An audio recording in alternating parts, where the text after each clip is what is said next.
The essay that I've written is about the rise of the veil in the Middle East and also in Western Europe and North America. And it takes as its starting point a book by the Harvard academic Layla Ahmed called A Quiet Revolution. And in the book, she traces the last half century in the Middle East and in the West, explaining how the veil, at one point in the 1940s and 1950s, almost disappeared from the Arab world, almost disappeared from the Arab republics. And yet, starting from the 70s onwards, an extraordinary resurgence came about with the veil, to the point where today maybe a majority of Muslim women across the Arab world wear the veil, or some form of it.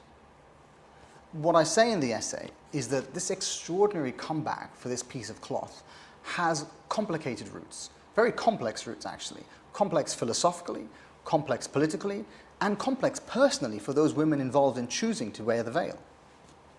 You can see some of the same ideas that have driven the resurgence of the veil in the ideas of Western feminists in the 1960s. And what you see is that the very same ideas about changing the conversation about their bodies, reclaiming the conception of their bodies from a consumerist society, the very same ideas that drove Western feminism in the 1960s start to drive this resurgence of the veil in the 70s, 80s, and 90s. So by the end of the essay, you start to see that because this one piece of cloth has so many threads to it, politically, philosophically, personally, its resurgence is extraordinarily complicated, not only in the modern Middle East, but also in the West.